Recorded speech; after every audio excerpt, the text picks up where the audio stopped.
오늘 귀한 하나님께서 메시지를 주실 텐데요. 본문은 갈라디아서 2장 20절입니다. 우리 함께 기립하셔서 우리에게 주시는 오늘 귀한 하나님의 말씀 같이 한 목소리로 우리 합독하면 좋겠습니다. 우리 같이 읽습니다. 내가 그리스도와 함께 십자가에 못 박혔나니 그런즉 이제는 내가 사는 것이 아니요 오직 내 안에 그리스도께서 사시는 것이라. 아멘. 자리에 앉아 주십시오. 우리 선교위원회 그리고 썰랜드 지파 담당이신 이승영 목사님께서 제목을 보니까 내 안에 그리스도께서 사신다. 귀한 제목으로 오늘 말씀 전해 주시겠습니다.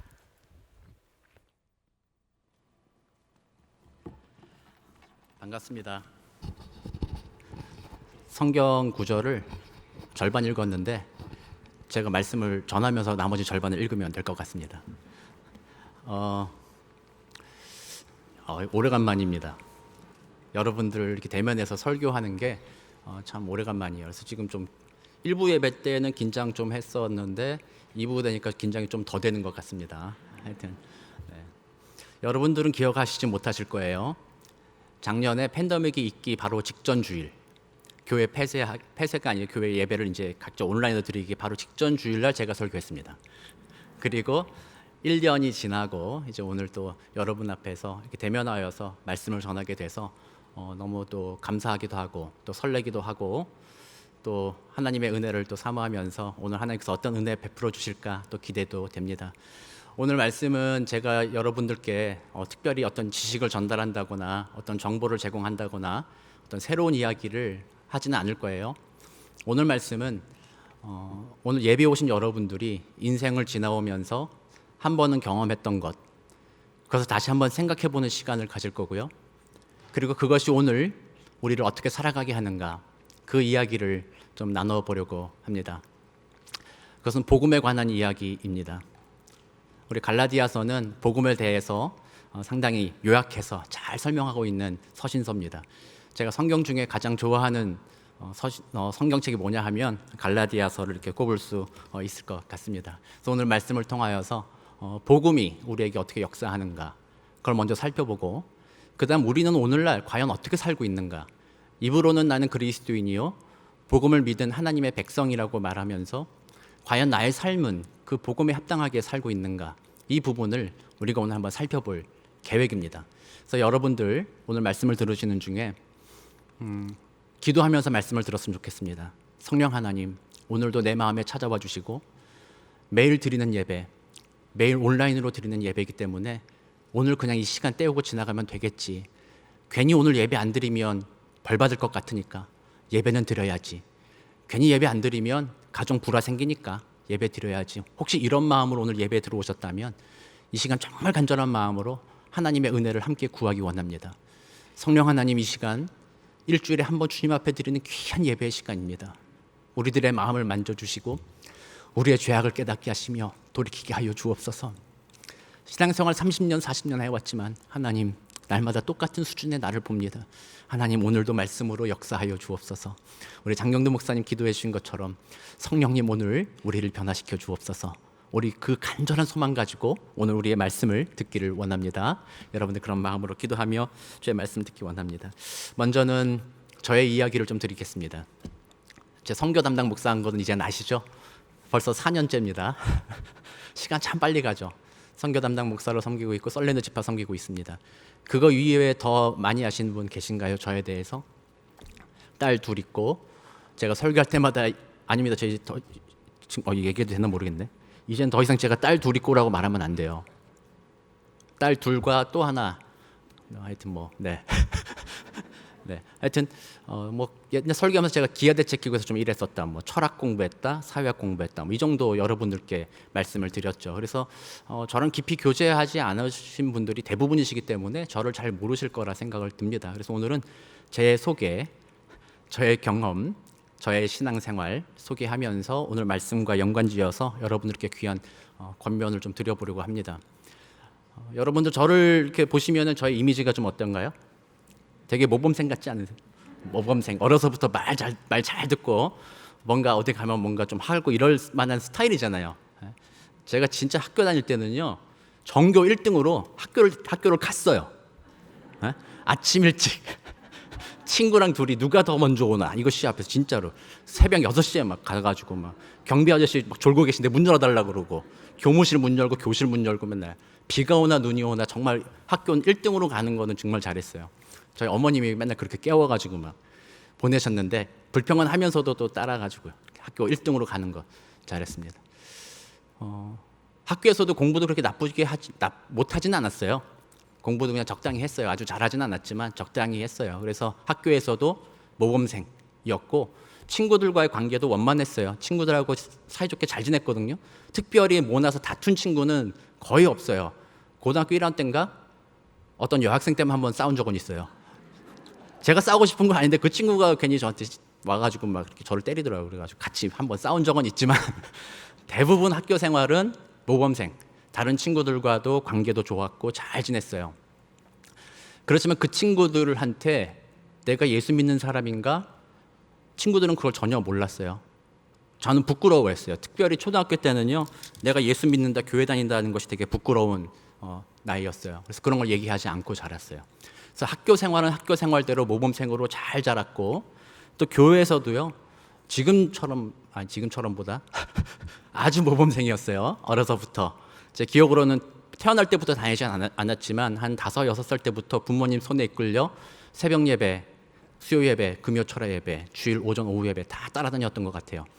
여름에는 여러분들 중에 거기서 만나신 분도 있을 것 같아요. 한월산 기도원 가가지고 며칠씩 이렇게 텐트 치고 기도하고 막 그때 저는 앞에 초등학생 중에 방언하는 사람 앞으로 나오세요 해서 나갔었거든요.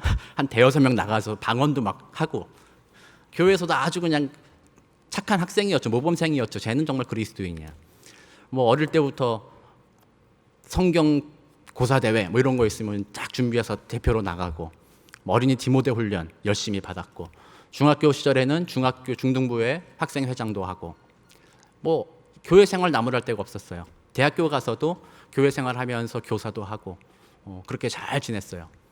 그렇게 몇 년을 살았냐면 그렇게 신앙생활한 게 20년이 넘었죠. 약 30년가량을 그렇게 신앙생활을 한 거예요.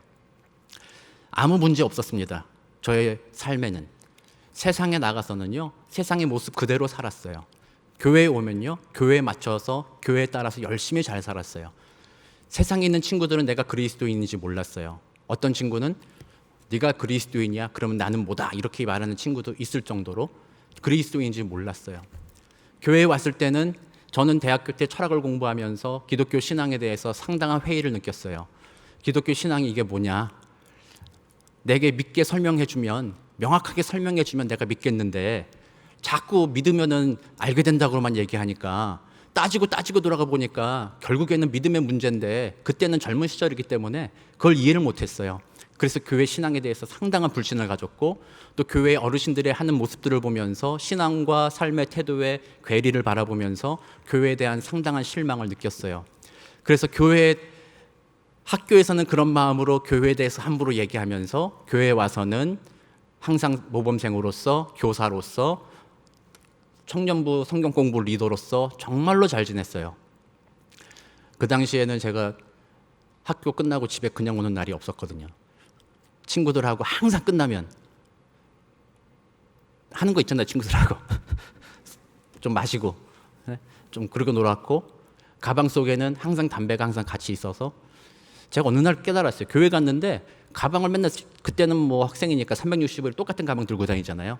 교회 가서 이제 뭐 성경책 넣고 이제 꺼내려고 보니까 그 밑바닥에 담배자가 그냥 추측한 거예요. 그거 가지고 제가 교회 가가지고 교사라고 고등부 아이들 앞에서 그거 놓고 그 앞에서 제가 성경엔 이거야, 예수님은 이거야 막 이렇게 그랬던 기억이 있습니다. 그래서 저의 삶을 보면요, 그때까지 저에게 복음은요, 천국 가는 티켓 정도 수준이었어요. 복음의 깊은 의미를 알지도 못했고 누가 가르쳐 주지도 않았고 깨닫지도 못했어요. 배운 복음은 바로 딱 한 가지였어요. 예수 그리스도 믿으면 누구든지 천국 간다.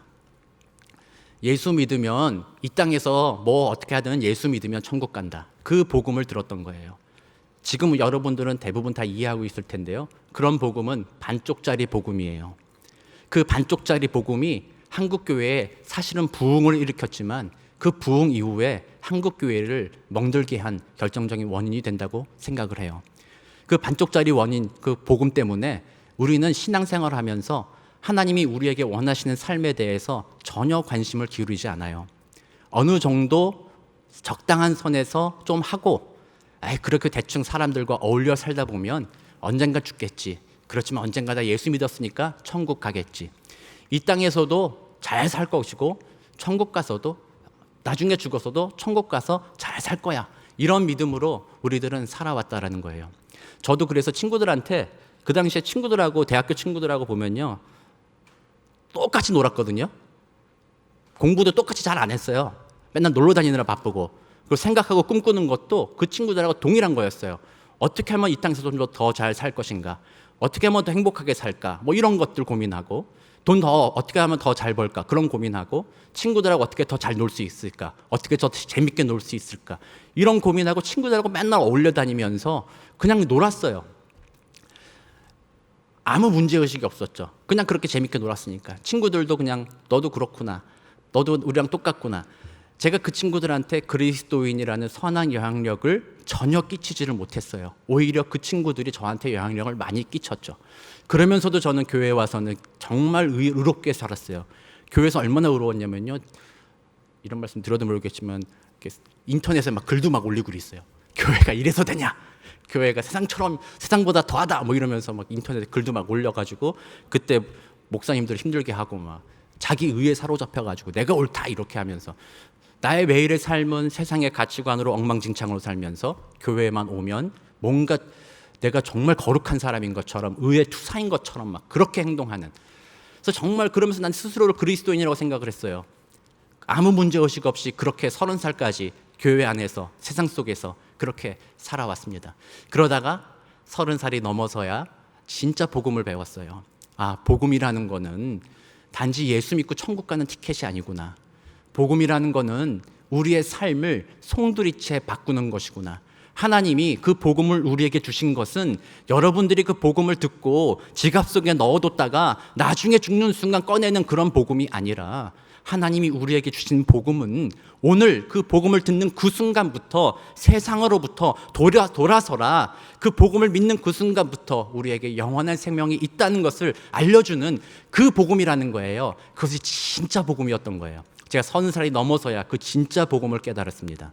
오늘 제가 말씀을 전하는데 저희 교회 성도님들 많잖아요. 온라인으로 예배를 드리시기도 할 겁니다. 오늘 그 예배 드리시는 분들 중에 정말 이 깊은 복음을 깨닫지 못하시는 분들, 그냥 나 세상에서 그냥 살 거야. 가정의 평화를 위해서, 아니면 죽어서 내가 천국 가기 위해서, 뭐 그냥 예수 믿지 뭐 예배 드리시.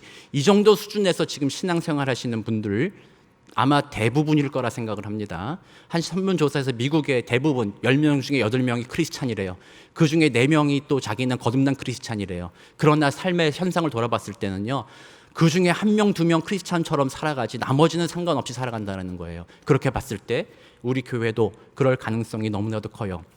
복음을 가지고 나의 삶에 적용하며 이 땅에서 복음으로 구원받은 그리스도의 백성으로 살겠다는 다짐은 이미 저만치 물 건너갔고, 그거는 나중에 언젠가 쓰겠지고, 오늘 이 순간은 그저 내가 좀 좋았으면 좋겠고, 오늘 말씀을 통해서 내가 마음 아픈 것 좀 상처나 위로받았으면 좋겠고, 그저 하나님이 나를 위로해 주는 존재, 그저 하나님이 내게 필요한 것을 도와주는 존재 정도로만 이해하면서 어떻게 보면 하나님을 도구화시키는 그런 모습으로 살아가면서도 마치 나는 하나님의 종인 것처럼, 하나님의 뜻대로 살고 있는 것처럼 그렇게 착각하며 살아가는 그리스도인들이 아마 오늘 우리 교회에도 많이 있을 거라 생각이 듭니다. 그래서 오늘 저는 그것을 폭로하려고 해요. 우리 각 사람의 마음을 주님 앞에 폭로할 거예요. 드러낼 거예요. 여러분들이 오늘 말씀을 들을 때 그 말씀이 여러분들의 마음에 내가 그 모습이지 깨달아진다면 정말 하나님 깨닫게 하여 주옵소서, 회개하게 하여 주옵소서, 그래서 내가 진짜 복음으로 변화될 수 있게 하여 주옵소서, 이 마음으로 오늘 말씀을 들으시며 예배에 들으시기 바랍니다. 오늘 말씀에서 사도는 복음을 듣고 나서 그 복음이 가져오는 3가지 변화에 대해서 얘기했어요. 진짜 복음이 가져오는 3가지 변화예요. 첫 번째 변화는 복음은 우리의 죄를 사할 뿐만 아니라 죄로 물든 삶의 태도를 죽인다라는 거예요. 단지 우리는 그동안 복음이라는 거는 예수님께서 나의 죄를 대신 지시고 십자가에 죽으셨기 때문에 나의 모든 죄가 해결되었다라는 정도까지만 이해를 했어요. 그렇기 때문에 그거는요, 천국 가는데 필요한 복음으로 머물러 있는 거예요. 그런데 오늘 본문을 보면 사도 바울이 이렇게 얘기하죠. 내가 그리스도와 함께 십자가에 못 박혔나니 그런즉 이제는 내가 사는 것이 아니요 오직 내 안에 그리스도께서 사시는 것이라. 십자가에 못 박혔다라는 이 말이 정말 사도 바울이 예수님과 함께 육신이 십자가에 못 박혔다라는 말이 아니잖아요. 이 말에는 두 가지 의미가 들어있는 거예요. 방금 전에 말씀드린 나의 죄를 대신해서 이사야 53장 6절 말씀, 우리는 다 양 같아서 그릇 행하여 각기 제 길로 갔거늘 여호와께서는 우리 모두의 죄악을 그에게 담당시키셨도다. 이 말씀 그대로 먼저는 우리의 모든 죄를 지시고 십자가에 죽으셨어요. 우리는 그것을 믿는 자들이에요. 두 번째로 예수님, 우리가 십자가에 함께 못 박혔다라는 그 말의 의미는 우리의 죄성까지도 그 십자가에 못 박았다라는 거예요. 죄를 유발하는 우리들의 이기적인 마음, 그 마음까지도 같이 못 박는 거예요. 그 다음 예수, 이제는 내가 사는 것이 아니요 오직 내 안에 그리스도께서 사시는 것이라고 말했잖아요. 이제는 그리스도가 사신다라는 거예요. 그럼 그 이전에는 뭐였냐? 그 이전에는 내 안에 그리스도가 안 살았다라는 거예요. 그리스도가 살지 않고 누가 살았어요? 내가 살았다는 거죠. 내가 원하는 대로 나의 이기심, 내가 보기 좋아하는 것들, 내가 원하는 것들, 이루는 것들, 그게 항상 중심이 되었던 삶이에요. 그러니까 우리가 죄를 말할 때 창세기에서 말하는 그 죄악도 모두 어떤 의미예요? 하나님의 뜻대로 살지 않고 자기가 하나님이 되고자 하는 그 마음, 자기가 원하는 대로 살고자 하는 그 마음, 그것대로 사는 것이야말로 죄라는 거고, 그런 죄성이 결과로 나타나는 것들이 죄예요. 죄의 양태들로 나타나게 되는 거예요. 죄의 양태로 나타나는 죄의 현상도 십자가에서 해결해 주셨지만 오늘 본문을 통해서 사도 바울이 말하고자 하는 것은 십자가 안에서 우리의 죄성까지도 거기에 못 박는다라는 거예요.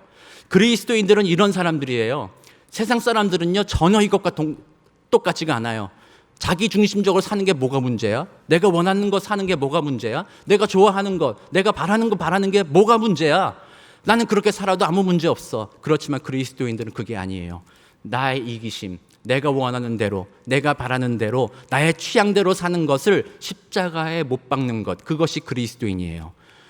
오늘 여러분들, 이 복음을 믿은 사람들의 첫 번째 삶의 변화, 마음의 변화는 이것이라는 것입니다. 아마 여러분들 중에 이것을 평생에 경험해 보신 분들이 있을 것입니다. 저의 경험도 그래요. 저도 대학교 졸업하고 대학원 졸업하고 직장 기아대책 다닐 때까지만 해도 이 복음을 모르고 살았어요. 그래서 제가 다니는 기아대책기구는요, 미션 NGO예요. 떡과 복음이라고 해서 크리스찬들이 모여서 사역하는 그곳이에요. 그러나 거기에서도요, 저는 이 복음대로 살지 않았어요. 이전에 살던 그 사고방식, 이기적인 방식, 나 중심주의, 그렇게 사역했어요. 다른 옆에 동료들을 보면서 주의 복음을 전하고 사람들을 도와주는 귀한 일을 한다면서도 옆에 주위의 사람들을 나의 경쟁자로 보았고, 어떻게 보면 저 사람보다 내가 더 빨리 승진할까? 어떻게 보면 좀 더 내가 더 빨리 올라가서 내가 원하는 대로 할 수 있을까? 더 많은 돈을 벌 수 있을까? 그런 마음으로 제가 살았었어요. 그게 우리 세상의 가치관이에요. 나 중심으로 이렇게 살았다는 거예요. 그러나 복음을 만났을 때, 진짜 복음 만났을 때 하나님이 오늘부터 너는 내 백성이다. 오늘부터 내가 너를 책임진다. 너는 아무 근심 걱정하지 말아라. 그 복음을 진짜 만났을 때, 단지 너 여기서 고난받는 거 고난받지만 천국 가면은 그때는 해결될 테니까 그때까지 기다려라가 아니라, 내가 너와 함께 있다. 고난 속에도 함께 있고 기쁨 속에도 함께 있고, 너가 어디를 가든지 네가 높아지든 낮아지든 너와 내가 함께 있으며 너를 위한 계획을 통하여 너를 통해 나를 높이겠다. 그 하나님의 은혜, 그 복음이 깊이 깨달아졌을 때는요, 진짜 눈물을 흘리며 회개했어요. 야, 내가 그리스도인이라고 하면서도 평생을 그리스도인처럼 살았지만 정말 세상 속에서 다른 사람들을 그리스도의 사랑으로 품어준 적이 없구나. 그리스도의 마음으로 옆에 있는 동료를 위하여 기도한 적도 없고, 그 사람보다 어떻게 하면 내가 더 잘났나, 더 인기 누리고 그렇게 살려고 애써왔던 저의 모습을 보게 되었습니다. 그러면서 그때 진짜 복음이 들어왔을 때 인생이 진짜 변했어요. 세상을 바라보는 시각이 진짜 변했어요. 사도 바울이 고백했던 것처럼 나에게 유익했던 모든 것들을 배설물처럼 여긴다. 나의 학벌, 나의 잘생긴 거, 나의 모든 거 아무것도 아니구나. 내 인생에 성공하고 잘 사는 거 아무것도 아니구나. 정말로 하나님 진짜 하나님 앞에 눈물 쏟으며 기도했던 그때의 감격은 하나님 나 인생 망해도 괜찮아요. 하나님 나 인생 좀 가난하게 살아도 괜찮아요. 하나님 나 쫓겨다니며 살아도 괜찮아요. 그러나 내가 주님의 뜻을 이루며 살기 원합니다. 주님의 뜻이 얼마나 나에게 기쁘고 평강이고 감사한지요. 내가 이 세상에서 감당할 수 없습니다. 내가 그것을 전하는 사람 되고 싶어요. 그래서 주를 위해 살겠습니다. 그 귀한 고백이 있고 나서 제 삶이 진짜 바뀌었어요. 그래서 그 이전까지는요, 같이 일하는 동료들이 저한테 함부로 말을 못 걸었어요. 지금도 좀 그런 느낌 있죠? 말 걸면은 막 따져가지고 막 이렇게 싸워가지고 막 말로 싸우면 이길 것 같은 그런 느낌 있잖아요. 그때는 더 말 잘했어요. 되게 말 잘했거든요. 막 청년 애들이 막 저의 말투를 막 따라할 정도로 막. 그래서 이제 같이 일했던 간사들 중에 신입 간사들이 항상 주의 듣는 게 있대요. 저쪽 저 팀장 이승격 팀장이라고 있는데 조심해야 돼. 가서 말하는 거 조심해야 돼. 잘 생각하고 얘기해. 뭐 이랬다는 걸 저한테 얘기하더라고요. 왜? 나중에 얘기했어요. 제가 그 복음을 듣고 은혜를 듣고 나서부터는요. 와, 저의 그 교만함이 얼마나 정말 땅을 치며 회개하게 됐는지 그 다음부터는요. 정말 사랑의 마음으로만 보게 되는 거예요. 옆에 있는 사람들이 뭐 실수해도 괜찮아. 너무 사랑스럽고 뭔가 수사에 갈등이 생기면은 야, 이것은 하나님의 일을 하기 위해서 우리가 함께 하는 건데 사탄이 역사하는구나. 그래서 기도하게 되고 막 이러니까 다른 사람과의 관계가 정말로 진짜 그 막힌 담이 허물어지고요. 쌓였던 것들이 다 해소되면서 정말 하나됨. 그 안에서 정말 너무나도 기쁘게 사역했어요. 아침 8시 반부터 출근해서 30분 큐티하고 9시에 사역 시작하면은 빨리 끝나면 밤 10시, 좀 늦게 끝나면 새벽 1시에 끝나고 집에 가서 또 일어나서 또 하고 그렇게 하더라도 그 안이 너무나도 기쁘고 너무나도 감사했었어요.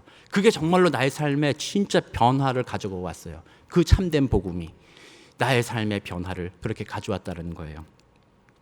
그래서 우리의 그런 죄로 물든 죄성 이런 것들 깨닫게 하며 돌이키게 하는 것, 그것이 바로 복음이 우리 안에 역사하는 거예요. 사랑하는 성도 여러분, 오늘 여러분들 마음에도 그런 은혜가 임하기를 원합니다. 나 그냥 그 죄대로 살래, 나 그렇게 살다 죽을래, 그렇게 살다 죽고 복음 믿고 예수 천국 갈래, 이런 마음으로 오늘 들으시는 분들이 있다면 오늘 다 내려놔야 돼요. 진짜 마음에 고백해야 돼요.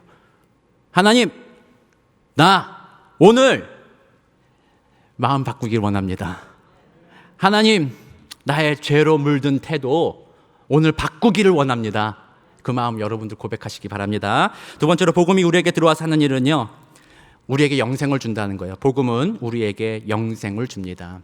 오늘 본문에 보면 예수님께서 내 안에 들어와신다, 내 안에 사신다고 했죠. 그 이전에는 예수님이 우리 안에 안 계셨어요.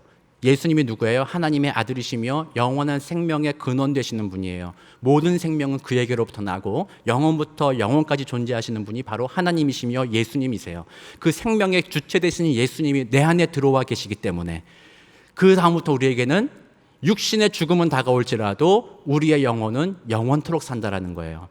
우리는 이제 영생을 사는 자들이라는 거예요. 로마서 8장 10절 말씀 보면 또 그리스도께서 너희 안에 계시면 몸은 죄로 말미암아 죽은 것이나 영은 의로 말미암아 살아있는 것이니라. 우리 잘 아듯이 요한복음 3장 16절 하나님이 세상을 이처럼 사랑하사 독생자를 주셨으니 이는 그를 믿는 자마다 멸망치 않고 영생을 얻게 하려 하심이라. 아멘. 우리들은 예수 믿는 그 순간부터 영생에 들어간 자들이에요. 그래서 우리는 앞으로 우리의 삶을 바라볼 때 내 인생 80, 내 인생 90, 100 이렇게 생각할 자들이 아니라는 거예요. 우리들의 인생은 영원에 있어요. 영원을 바라보며 살아가는 거예요. 하나님이 내게, 예수님이 내 안에 계서 영생을 주셨으니, 짐 엘리엇이라는 선교사를 여러분들 수차례 많이 들어보셨을 겁니다. 엘살바도르의 아마존에 복음을 전하러 친구와 함께 5명이 들어가는 날, 그날 죽임을 당한 사람이에요. 이 사람이 했던 얘기 너무나도 유명한 얘기죠. 영원한 것을 위하여서 영원하지 않은 것을 포기하는 자는 바보가 아니다 라는 말을 했어요. 여러분들 믿으세요? 진짜 믿으십니까? 아멘이 줄어드는데. 진짜 믿으세요? 이거는 정말로 믿어야 되는 일이에요. 영원한 시각을 바라볼 때 우리의 유한한 이 삶은 지나가는 순간일 뿐이라는 사실이에요. 그래서 우리의 고통의 순간, 고난의 순간도 지금 당장은 힘들어요. 알아요. 힘들어. 그래서 주님 앞에 기도해야 돼요. 힘들지만 영원을 바라볼 때 그것은 찰나에 지나간다는 거예요. 그러므로 우리는 그 영원을 생각하면 고통이 하나님 앞에 고통스럽지만 하나님에 대한 소망 때문에 고통 가운데 웃을 수 있는 거예요. 괜히 웃는 거예요. 사람들이 보고 너는 왜 그래? 너는 왜 고통 속에 그렇게 웃어? 그럴 때 우리가 할 수 있는 이야기는 나에게는 영원한 생명이 있기 때문이야. 우리 아까 찬양했잖아요. 이 또한 지나가리라. 그 찬양처럼 이 모든 고통과 우리의 또한 즐거움도 지나갈 것이라는 거예요. 여러분들 우리가 삶을 살아가면서 육신에 주는 즐거움에 집착할 이유가 없는 것도 그것이에요. 지나가리라. 영원한 기쁨과 안식이 우리에게 준비되어 있다. 그 영원을 바라볼 때 우리의 오늘날의 삶의 태도, 바라보는 시각, 이런 것들이 달라질 수 있다는 거예요. 그래서 우리는 오늘부터 영생이 있다는 사실, 우리의 일을 걸어가는 매일의 삶은 일시적인 것이라는 그 사실, 그것을 믿고 그 영생 안에 살아가시는 우리 복된 저와 여러분 되시기 바랍니다. 우리 복음이 가져오는 세 번째의 결과는요, 우리의 삶의 태도를 다시 본래적 목적으로 회복시킨다라는 거예요. 그러니까 이 복음은요, 단지 우리의 신분만 회복시키는 것이 아니라 이 복음의 역사는 예수가 내 안에 들어오셔서 그 옛날 하나님이 천지를 창조하시며 인간을 만드셨을 때 그때 만드신 본래적인 모습 그대로 죄를 짓기 이전의 모습으로 회복시키는 일을 하는 것이 바로 복음이 하는 일이다라는 것입니다. 오늘 본문 뒷부분을 다시 보면 이제 내가 육체 가운데 사는 것은 나를 사랑하사 나를 위하여 자기 자신을 버리신 하나님의 아들을 믿는 믿음 안에서 사는 것이라 라고 말합니다. 오늘 20절에서요, 산다는 얘기가 여러 번 나와요. 그리스도인들에게는요, 산다는 것이 너무나도 중요한 이야기예요. 나중에 죽어서 천국에서 산다는 것도 너무나도 중요하지만 오늘 내가 예수 그리스도 영접하고 예수가 내 안에 계셔서 오늘부터 내가 그리스도인으로 살아간다는 것도 너무나도 중요한 일이라는 사실이에요. 그래서 오늘 본문을 보면 예수께서 어떻게 했냐면 나를 사랑하사 나를 위하여 자기 자신을 버리셨다고 해요. 예수님께서 이렇게 하심으로 우리가 구원받았잖아요. 그리고 이제 우리는 그 예수님을 믿는 믿음으로 예수 닮은 모습으로 이제 살아가게 되는 거예요. 그것이 바로 우리의 존재, 우리 창조의 원래 목적으로 돌아가는 것입니다. 어떤 것입니까? 예수님이 어떻게 하셨어요? 나를 사랑하사 나를 위하여 자기 자신을 버리셨다라는 거예요. 내가 누군데? 내가 과연 누구길래 나를 사랑해? 내가 얼마나 하나님 앞에 헌금 많이 했나? 내가 얼마나 예배 잘 드렸나? 말씀 얼마나 잘 전했나? 얼마나 잘생겼나? 그게 기준이 아니잖아요. 오히려 그렇죠. 내가 얼마나 죄인인데, 하나님 보시기에 얼마나 냄새나는 존재인데, 죄를 밥 먹는 것보다 더 잘 짓는 나인데, 그런 나를 사랑해 주셨다는 거잖아요. 그리고 그런 나를 사랑하셔서 자신을 내어주셨다는 거잖아요. 자기 중심으로, 예수님 중심으로 사는 게 아니라 나를 위해 자기 자신을 내어줬다는 거예요. 그래서 복음을 믿은 자들은, 복음으로 그리스도인 된 자들은 바로 이 예수님 닮은 모습으로 변화되어 가야 되는 거예요. 나의 이기심을 십자가의 그리스도와 함께 못 받고 이제는 내 안에 계신 예수 그리스도와 함께 그 예수님이 하신 일을 따라 닮아가며 살아가는 자들이 바로 복음, 진짜 복음을 믿은 그리스도인들의 삶의 태도라는 것입니다. 그것은 여러분들이 서로 정말로 사랑할 수 있어야 돼요. 옆에 있는 사람, 가족, 원수, 가족이 원수다. 그 원수 사랑해야죠. 내 마음에 안 들어도 사랑해야죠. 내 기준에 못 미쳐도 사랑해야죠. 그걸 어디서 할 수 있어요? 우리 가정, 우리 교회에서 할 수 있어요. 세상에선 그거 못해요. 교회에서 할 수 있는 거예요. 근데 교회도 여러분들 자꾸 그런 식으로 가면 안 돼요. 좀 뭔가 자격이 미달한다거나 뭔가 마음에 안 들면은 여기 오지 마세요. 이런 식으로 하는 거, 이건 진짜 그건 세상이 하는 일이에요. 진짜 예수님처럼 사랑한다는 거는요, 자격 없는 자를 용납하고 있는 그대로 받아들이되, 그러나 복음 안에서 그 사람이 자격 있는 자가 되도록 도와주는 것, 변화시켜주는 것, 섬기는 것, 그것이 복음에 합당한 생활이고, 그런 복음의 은혜로 우리가 구원받고 하나님의 자녀된 거예요. 그런 우리가 교회에서 해야 될 일은 바로 그거라는 것입니다. 그래서 제가 다시 옛날 일했던 곳을 말씀드리면요, 제가 그 복음을 깨닫고 나서부터는 옆에 있는 사람을 어떻게 하면 도와줄까라는 생각이 정말 마음에 가득했어요. 다른 팀과 같이 일할 때는요, 옛날 같으면 막 싸웠죠. 가가지고 따지고, 야, 이따위로 할 거야? 이게 뭐야? 이거 엉망진창이네.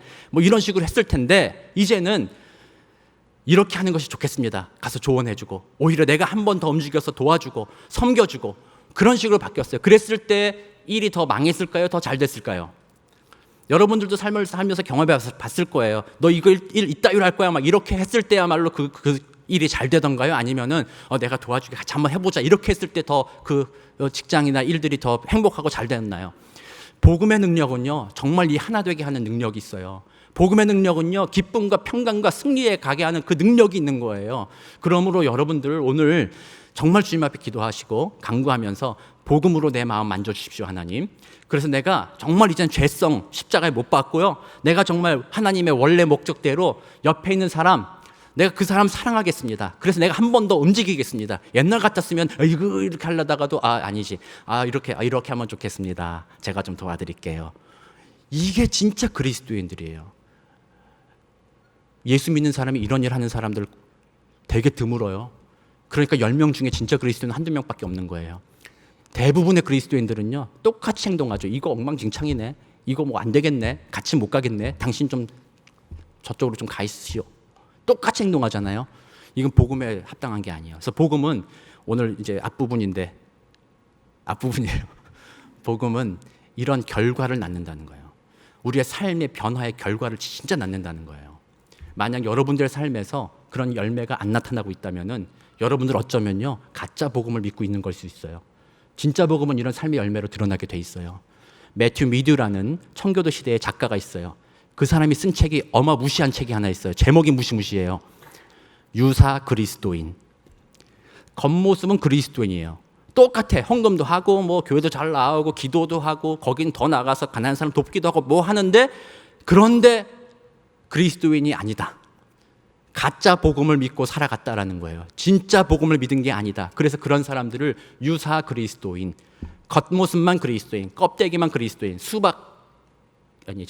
호박의 줄근 수박 그리스도인. 교회가 요즘에 세상에 대해서 하나님의 진리가 되지 못하고, 교회 부흥이 돼요, 안 돼요? 요즘에 교회 부흥이 안 되는 건 뭐예요? 우리 교회는 부흥되는데 왜 부흥돼요?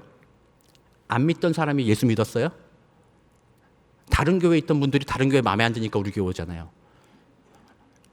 현실이에요.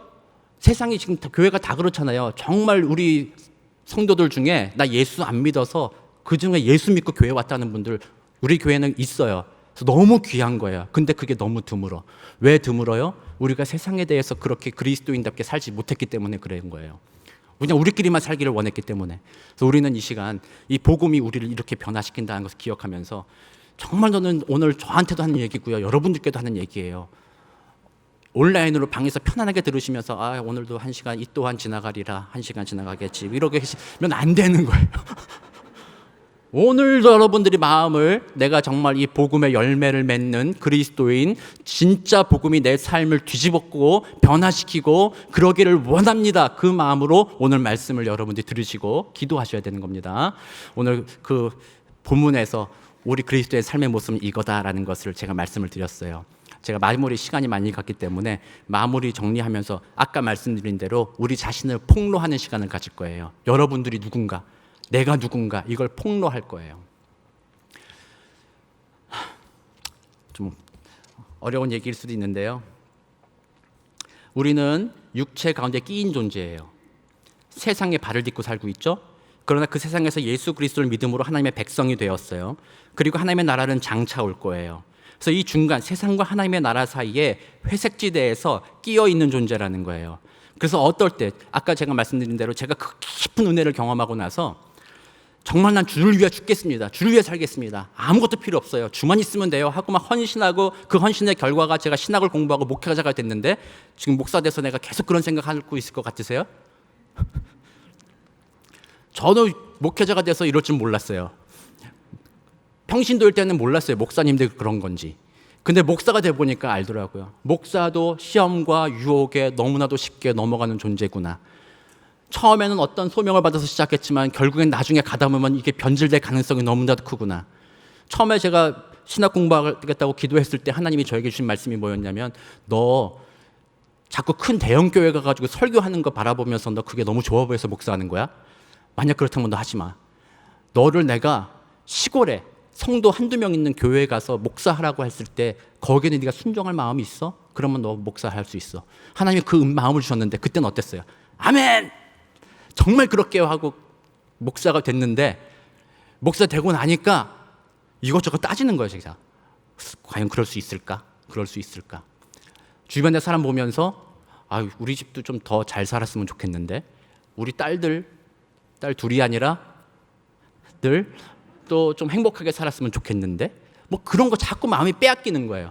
그래서 죄인이기 때문에 목사나 장로님이나 권사님이나 모든 성도들은 한번 그 깊은 은혜를 경험했다고 하더라도 계속해서 시험에 빠져서 그 은혜를 저버리고 자꾸 자기중심적이고 자기 마음대로 살고자 하는 마음으로 되돌아가는 것. 그게 바로 우리들이에요. 여러분들도 아시잖아요. 오늘 예배 드릴 때는 돌아가서 나 정말 주를 위해 살겠습니다 했다가 내일 아침만 되면은 언제 그랬냐? 까먹었어. 나는 세상의 친구들과 좀 더 잘 지내야지. 뭐 이런 마음으로 돌아가는 거잖아요. 계속 돌아간다는 거예요. 그래서 걔가 그 토하였던 것으로 돌아간다고 말한 것처럼. 그러므로 우리는 날마다 죽노라. 사도 바울이 말한 것처럼 사도 바울조차도 자기 마음 안에 계속되는 시험과 유혹 앞에 자꾸 넘어가려고 하는 자기를 보면서 날마다 나의 그 이기심과 욕심과 욕망을 십자가에 못 박고 나는 날마다 죽노라 라고 고백했던 것처럼 이제 우리들이 그런 믿음의 고백, 내가 날마다 죽기를 원합니다. 이거 고백해야 돼요. 자, 그리고 또 제가 진짜 폭로할 거는 그 다음 거예요. 여러분들과 저의 이중적인 모습, 이걸 폭로할 거예요. 포스트 모더니즘이라는 얘기를 여러분들 많이 들어보셨을 거예요. 우리 앞에 계신 우리 인문학과 기독교신앙 인싱크대학 수강생 여러분들께서는 고개를 딱 끄덕거리시면서 아, 무슨 말인지 알지 딱 하시잖아요. 포스트 모더니즘이라는 것이 오늘날 우리 세대에 휩쓸고 있어요. 여러분들이 포스트 모더니즘 얘기 들은 거는 아마 교회에서 들어보셨을 것이고, 교회에서 하는 얘기는 그거는 사탄의 생각이니까 그거는 우리가 멀리 해야 돼. 이 정도 수준으로만 여러분들이 들으셨을 거라 생각을 해요. 포스트 모더니즘은 뭐냐면요, 네가 원하는 것을 해라가 포스트 모더니즘이에요.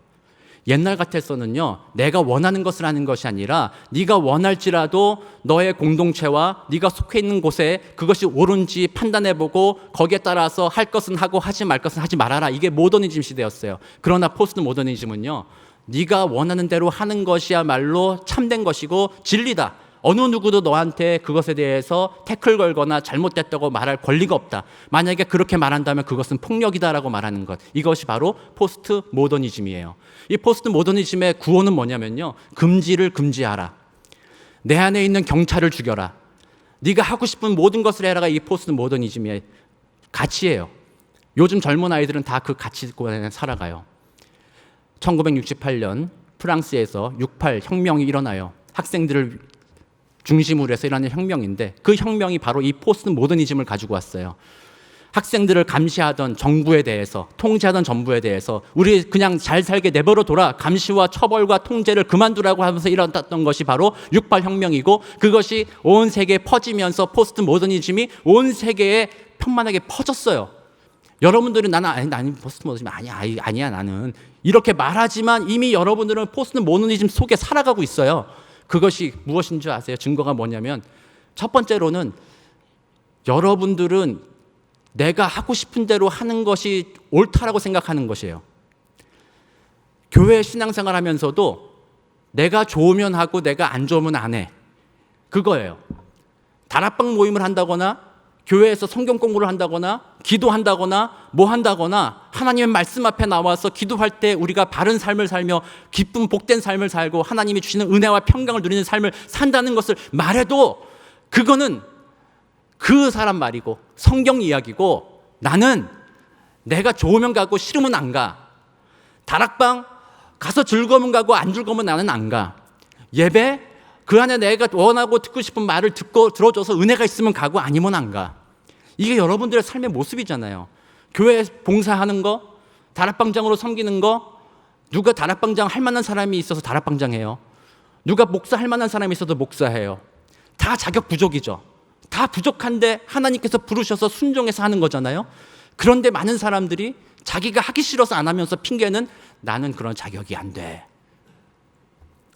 교회에 자꾸 일꾼이 사라져가고 주의 백성으로 살겠다는 그런 마음이 사라져가니까 교회는 그저 내가 좋아하는 것을 들어주는 장소로 점점 변질되고, 교회 안에서는 참된 그리스도인 제자가 줄어들기 시작하고, 그런 제자가 없으니까 교회 부흥이 사라지고, 이 땅 가운데 하나님의 나라는 사라지고, 세상이 포스트 모던이라는 말로 여러 가지 말로 꼬드기고 헷갈리게 할 때 홀랑 넘어가고, 교회가 정말 참 진리를 지키며 복음 안에 변화된 삶을 살겠다라는 그런 마음조차 사라진 시대가 바로 오늘의 시대라는 거예요.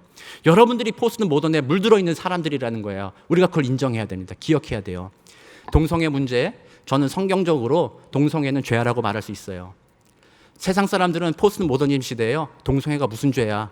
죄라고 말하는 네가 죄야. 동성애는 그 사람이 원하잖아. 그 사람이 남자와 남자끼리, 여자와 여자끼리 관계 갖는 것이 좋다잖아. 그 사람 마음이야. 그 사람 기분이야. 그 사람이 소와 성애를 했던, 그 사람이 동물과 관계를 갖는 걸 좋아하든 그것은 그 사람 마음이야. 왜 그 사람의 삶을 네가 옳다 그르다 판단해? 조용히 해. 이게 바로 포스트 모더니즘이에요. 그렇기 때문에 교회 안에서 그 얘기하지 말라는 거예요. 그러나 포스트 모더니즘의 폭력은 교회 안에 가해져요. 동성애가 죄라고 말하는 것도 포스트 모더니즘은요, 인정해 줘야 돼요. 넌 그렇게 생각할 수 있겠구나. 그런데 사단은요, 교회를 공격하는 기회로 삼는 거예요.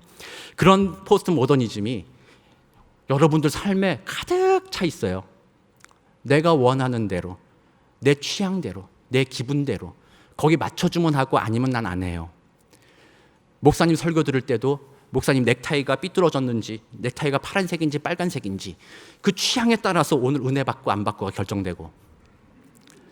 네? 진짜 그렇잖아요. 실질적인 얘기하는 거예요. 뭔가 좀 이렇게 왔다 갔다 하고 뭐 한다 그러면은 저거 내 취향이 아닌데, 내 마음에 안 드는데, 그러니까 저 목사 말을 못 듣겠는데, 뭐 이런 식으로 자기의 취향이 항상 말씀과 하나님의 뜻보다 아래에 있어요. 성경에서는 분명히 얘기해요. 여러분들 모두가 하나님의 백성으로 이 땅에서 그리스도의 복음을 전하며 다른 사람을 사랑으로서 섬기는 자로 서라고 말씀을 하고 있는데, 이건 애써 외면하잖아요. 나 집사 안 될 거야. 나 장로 안 될 거야. 나 다락방장 안 될 거야. 나 뭐 안 될 거야. 뭐 안 될 거야. 뭐 안 될 거야. 내가 하기 싫으니까요. 내가 하기 싫으니까. 여러분들이 그래서 삶을 돌아보셔야 됩니다. 신앙생활하는 여러분들이 세상 사람과 동일하게, 세상 사람들은 지금 그 문화예요. 그래서 알고리즘이라고 많이 얘기하잖아요. 4차 산업혁명 시대에. 인터넷에서도요, 여러분들 좋아하는 거 골라서 막 보여주잖아요. 한번 뭐 검색했다 그러면 거기에 똑같은 거 막 검색해 주잖아요. 이게 포스트 모더니즘적인 거예요. 그러면서 여러분들 스스로를 왕으로 만드는 거예요. 당신 내가 왕 되셔서 대접할게요. 이거 하세요 하면서 결국엔 노예 만드는 거죠. 그런데 그 문화가 우리 교회의 성도들에게도 가득하다라는 거예요. 그렇기 때문에 교회에 진짜 말씀의 부흥이 없어요. 그러므로 오늘 저와 여러분이 회개하고 나가기를 원합니다. 하나님, 나는 날마다 죽어야 합니다. 하나님, 성령으로 나의 마음을 다스리시며 말씀으로 내게 조명하여 주옵소서. 솔직히 목사인 저도요, 매일 저녁 성경 읽고 매일 기도하는 거 쉽지 않아요. 유튜브에 재밌는 게 얼마나 많은데요. 막 보다 보면 막 시간 가는 줄 모르겠어요. 그러다가도 힘들지만 이거 아니지. 성경 읽고 이거 힘든 일이에요. 내 취향대로 살고자 한다면, 내가 원하는 대로 살고자 한다면 그리스도인답게 살 수가 없는 거예요. 세상에서 그리스도의 열매를 맺고 살 수가 없는 거예요. 그런 그리스도인들이 교회에 만연하니까 교회가 그리스도의 복음을 전하는 성교의 공동체가 되지 못하고 우리들끼리의 개토, 우리들끼리 모여있는 안전한 장소가 돼버리는, 그래서 점점 믿는 자들은 사라지고 개토가 된 우리들에 대해서 세상은 비난하기에 바쁜, 그래서 우리는 항상 우리의 삶에 대해서는 돌아보지 않고 괜히 우리 핍박받는다라고 스스로 위로하고 있는 그런 공동체로 줄어버리고 있다는 사실입니다. 그러므로 말씀을 정리하면서 여러분들께 권면합니다. 우리 내 마음에 좀 안 들어도, 내 취향에 좀 안 맞아도, 내가 원하는 거 아니라도 하나님의 말씀이라면, 정말 사랑으로 다른 사람 섬기라는 하나님의 뜻이라면 내가 거기에 순종하겠습니다. 그것이 이 세대의 문화를 거스르며 그리스도인으로 이 땅을 살아가며 그리스도의 증인과 향기와 편지로 살아가며 다시 한번 이 세대 가운데 거룩한 부흥을 일어나게 하는 능력이 된다는 사실입니다. 우리 ANC 온누리교회 성도 수가 적지 않습니다. 여러분들이 내일부터 만나는 삶의 자리에서 여러분들이 복음 안에서 다른 사람을 섬기고자 하는 마음으로 내 욕심과 내 원하는 것들을 내려놓고 그들을 섬기기 시작할 때 엄청난 변화, 정말 그리스도의 복음, 하나님의 나라를 여러분들의 삶의 자리에서 맛보게 될 것이며, 그것이 LA와 우리 한인사회에 다시 한번 복음의 부흥을 이끌어낼 것이라고 믿습니다. 오늘 그 은혜를 소망하시는 복된 저와 여러분 되시기를 우리 주 예수 그리스도 이름으로 축복합니다. 우리 이 시간 한번 기도하기 원합니다. 함께 기도할 때에는 먼저 주님 앞에 회개하기 원합니다. 여러분들 마음을 주님 앞에 정직하게 고백하면서, 하나님 그래요, 하나님 내가 예수 믿는다고 하면서도요, 여전히 하나님은 내가 원하는 것을 이루어주는 도구일 뿐이었습니다. 내가 좋아하는 것을 맞춰서만 살아갔어요. 그런 세상 풍조에 내가 휩쓸려 살아가면서도 내가 그리스도인이다라고 착각하며 살았던 것을 주님 불쌍히 여겨 주옵소서. 이 시간 그 마음을 하나님 앞에 고백하고 회개하고, 하나님 이제 내가 주님의 뜻대로 살기 원합니다. 주님의 말씀대로 좁은 길 걸어가겠습니다. 나의 삶을 주님을 위하여 헌신하고 희생하고 남을 위하여 베풀며 나누는 삶이 되겠습니다. 하나님 그렇게 도와주옵소서. 이 마음 가지고 여러분들 회개하고 성령의 도움을 구하며 다 같이 함께 기도하겠습니다. 참 사람 가운데가 많으신 아버지 하나님 감사합니다. 이 아침에 주님의 은혜를 구하며 겸손한 마음으로 회개합니다. 아버지 하나님, 내가 그리스도인으로 참 오랫동안 살아왔습니다.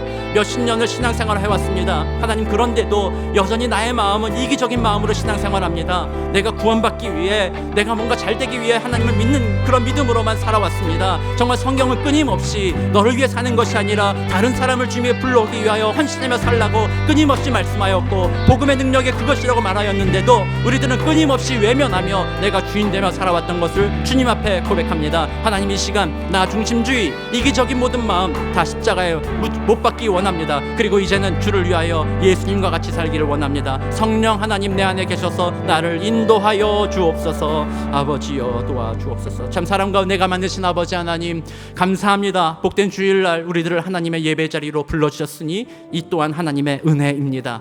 이 시간 주님 앞에 회개합니다. 오랫동안 신앙생활했지만 여전히 나의 마음은 하나님이 기뻐하시는 모습대로 살고자 하는, 하나님을 주인으로 모시고 사는 삶이 아니라 내가 좋아하고 내가 원하고 내가 기뻐하는 것, 그것을 쫓아 살아가며 하나님을 도구로 여겼던 나의 삶을 이 시간 회개합니다.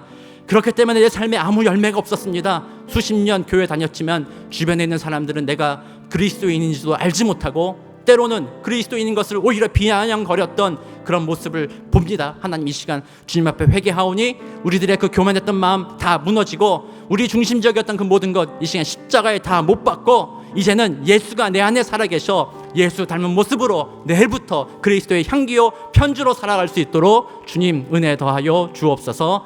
감사드리며 살아계신 우리 주 예수 그리스도의 이름으로 기도드립니다. 아멘. 우리 다 함께 자리에 일어나셔서 우리 마지막 결단 찬양 드리겠습니다. 내 마음에 주를 향한 사랑이, 나의 말은 주가 주신 진리로, 나의 눈엔 주의 눈물 채워주소서.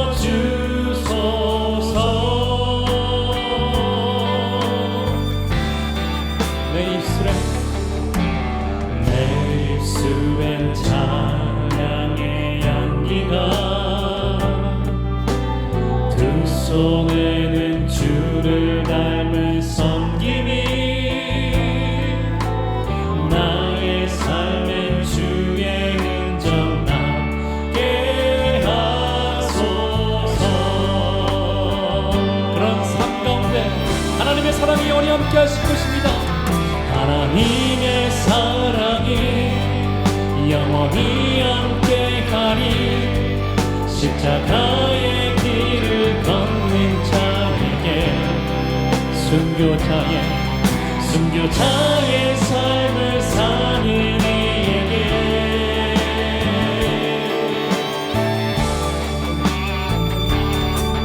조롱하는 소리와 세상 유혹 속에도 주의 순결한 신부가 되리라. 내 생명 주님께 드리리. 다시 한번 고백할 때에 함께 기도하는 마음으로 함께 고백합니다. 내 마음에 주를 향한 사랑이, 나의 말엔 주가 주신 진리로, 나의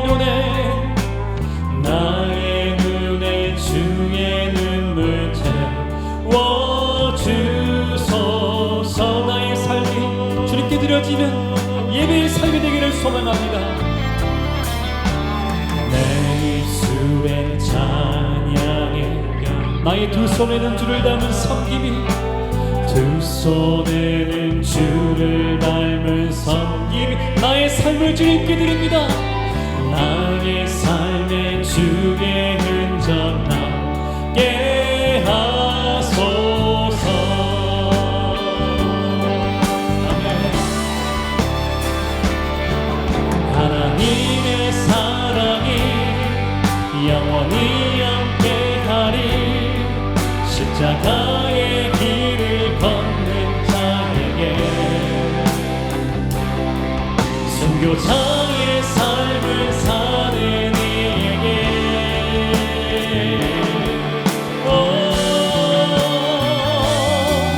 절원하는 소리와 세상 유혹 속에도 주의 순결한 신부가 되리라. 내 생명 주는 게 다시 한번 고백할 때에 우리 두 손을 높이 들고 나의 삶을 십자가 앞에 드립니다. 하나님의 사랑이 영원히 함께하리. 십자가의 길을 걷는 자에게 나의 삶을 온전히 주님께 원드립니다. 나의 삶을 주님 받아주시옵소서.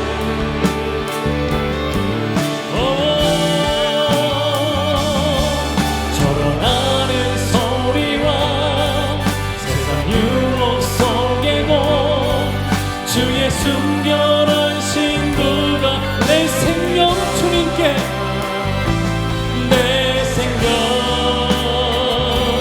주님께 내 사랑 내 사랑 주님께 내 영신 내 영신 주님께 드리리.